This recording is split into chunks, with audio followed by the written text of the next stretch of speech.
Welcome to Therapy Explained, where we explain, demystify, and destigmatize mental health and mental health treatment. My name is Deniss. I'm a licensed therapist and clinical director of a mental health group practice in California that treats individuals and couples. Today we're going to be talking about some of that work that we do with couples. We have had the privilege of supporting BIPOC individuals, BIPOC couples, and interracial couples through therapy. And while we support couples through very common issues like communication stresses and issues, difficulties, financial stress and pressure, intimacy and love, and also just navigating life together, we find that when we work with interracial couples, there are very unique challenges that come up that we support them through.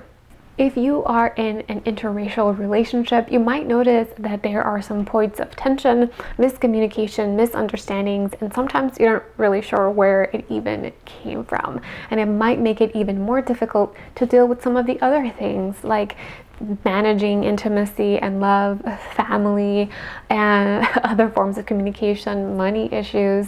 All of that stuff can be exacerbated or made even more challenging when we take into consideration different cultures and different cultural experiences.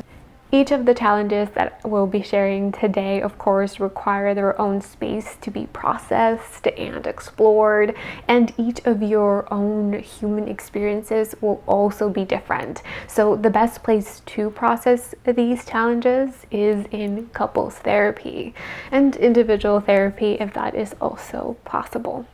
So let's go through the top 5 challenges that we see and guide interracial couples through. Cultural norms. So, of course, if you're in an interracial relationship, that probably also means that you're coming from different cultures, and cultural norms will differ. Some behaviors can be acceptable and appropriate in one culture, but not in the other. For example, how do you talk to and engage with your elders? What are some clothes that are appropriate to be worn at holidays or family gatherings? And the fact that these may differ will add an extra level of challenge when trying to build this relationship. Now, it is possible, and of course, it requires a lot of communication, but knowing that these cultural norms may be different is the first step. Number 2, expectations.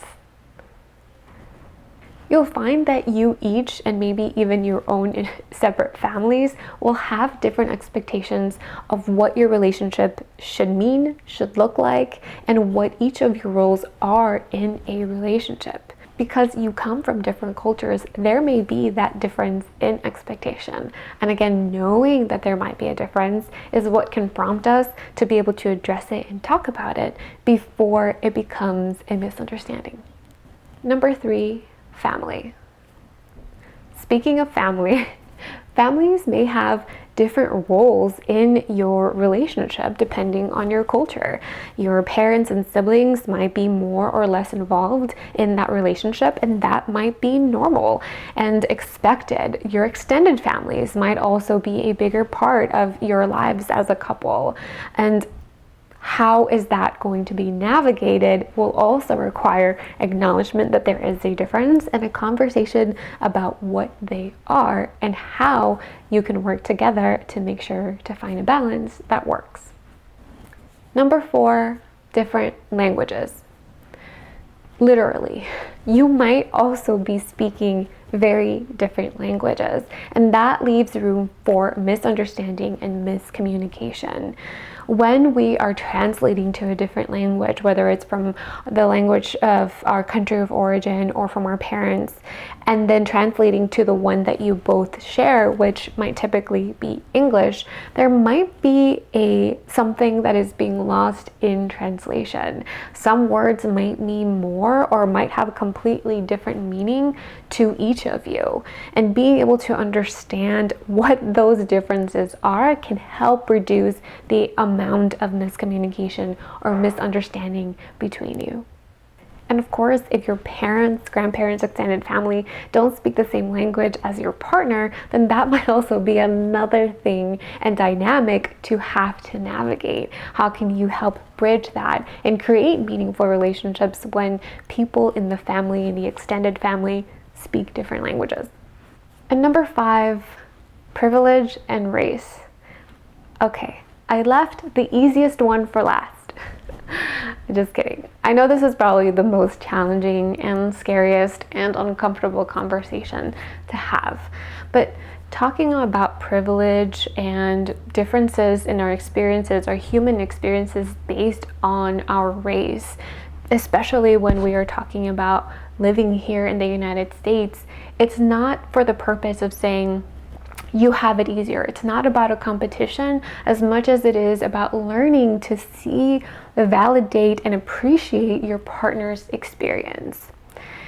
Talking about privilege, I mean, even that word can be uncomfortable. Once you hear it, you probably felt your body tense, and now you're thinking, oh gosh, is this going to drive us apart? Because these conversations sometimes do. We are driven to feel more defensive because we want our partner to know that we love them and we love them fully. And the thing about loving somebody fully is that we also appreciate their lived experience fully. So as uncomfortable as this conversation might be, it's important to have it and remember that the purpose of it is not to compete as to who has had it easier, but instead to understand your partner's experience and how you can support them, not just within the relationship, but also outside of it, so that they can feel safe or as safe as possible as you're both navigating building a life together in a society in which you're probably both not treated equally. If you experience some tension in your relationship because of these 5 topics or because of other topics that have to do with a difference in culture and difference in lived experiences, then it's okay. We really want to normalize that for you, that it comes up, it's common. It's also important for you to reflect and say, can some of these misunderstandings have to do with the fact that we come from different cultures? That perspective will also help ease some of that frustration, because once we understand what's really happening, it can change the way that we address what is happening. These differences also don't mean that interracial relationships are necessarily more difficult or impossible to have than same race relationships. It just means that, like all relationships, we require communication. Taking the time to communicate with one another, to listen to one another and understand one another will transform your relationship and will create opportunities for the two of you to connect more. Couples therapy is also a really wonderful place to do this. And if you're able to work with a culturally aligned therapist who understands this context, they can help you, again, practice and learn how to have some of these pretty uncomfortable conversations that are going to come up. Really, most relationships have to have some form of communication, and at some point we'll have uncomfortable communication. And one last note on these topics and having conversations with your partner is that a lot of these topics, and any topic that is a point of contention in a relationship, is that it is an ongoing conversation.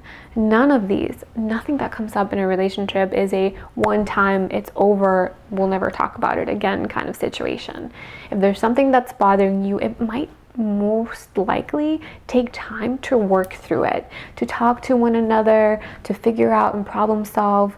But a lot of that means that there is commitment to working on it together, there is an openness to working together, and there's a consistency to working together. If you live in California and you're interested in getting more support in individual and couples therapy, you can check out our practice down below. But if you're also just in general interested in couples or individual therapy, I will also leave some other resources for you in and outside of California. I hope you found this video helpful. If you did, remember to give it a thumbs up and subscribe to the channel if you haven't already. Thanks again for watching, and I will see you in the next one.